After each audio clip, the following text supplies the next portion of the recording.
This is my mom's piano. Now, my mother had a third-grade education and worked in a factory most of her life. And she loved piano music. I mean, she loved piano music. She couldn't play, so she sent me off to take piano lessons. So every Saturday, she'd give me 50 cents, and I would walk over to Miss Gracie Patterson's house for my weekly piano lesson. Now, I hated piano lessons. And I really hated Miss Gracie Patterson.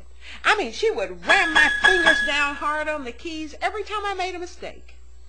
But I did take lessons long enough to learn how to play for the junior choir at church. Oh, and my mother was so proud. My daughter plays for the junior choir. Well, that didn't last too long. There was this one Sunday when I decided to play boogie woogie on the church piano during communion, and the elders got together and decided that I should probably usher instead. So I gave up piano lessons, but my mother never gave up her passion for playing.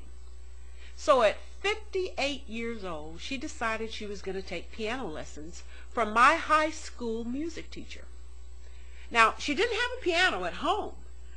She went out to these yard sales and she found this old rickety keyboard. And, I mean, it couldn't have cost more than $10, but that's what she used to practice on. So now, during all this time, my family and I are in another state, so we come home to visit one weekend. And I walk in my mom's house, and there sitting in the middle of the living room is this piano. Now, I am shocked. First of all, she can't play. And then the next reason is I'm a little bothered because she has a piano in here taking up space in her own house that I require for other things. So I'm standing there staring at this piano, and my mom comes into the room, and she is just bubbling over with joy. Oh, you like my piano? And we're going, but you can't play. Oh, yes, I can. Yes, I can. Come listen, come listen. So we all, looking at each other, we all gather around the piano, and she sits down proudly, straight back, and she has her music all straightened out, and she starts to play, Jesus Keep Me Near the Cross. Well, we are stunned and excited. We applaud and hug and kiss and, oh, how did you do this? It was wonderful, wonderful, wonderful. And she's, I'll play it again. And so she turns around and she plays it again. And we applaud and hug and kiss. It is wonderful. This is a miracle. And she says, I'll play it again. And she plays it again, and we applaud,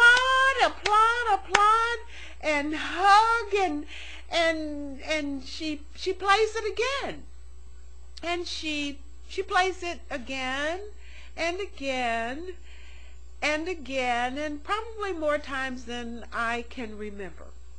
Now, the fact that we didn't want to stand around and listen to the same song all afternoon didn't bother her at all. Didn't dampen her spirits in the least. She thoroughly enjoyed it. She continued taking her piano lessons. She learned to play a lot of different songs, although they mostly sounded like Jesus Keep Me Near the Cross. And of course they didn't ask her to play for the choir at church, but none of that mattered, because she played for sheer joy. She was passionate about it.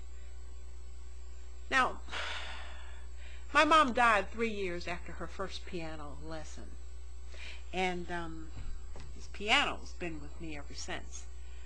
Not because I love music, and certainly not because I play, but because I love the woman who sat here and played so passionately, and because it reminds me of the joy one gets when they do pursue their passion. So if I have a rule today, it would be, don't let anyone discourage you from your passion. If you enjoy it and it gives you pleasure and you're passionate about it, do it. It doesn't matter what other people think your joy ought to be. It doesn't matter if other people are complaining or making fun of you. It doesn't matter if you do it well or not. And what do you care about what people think about your passion anyway? They put their underwear on the same way you do. So if you're passionate about something, do it. Play your song. That's my story, and I'm sticking to it.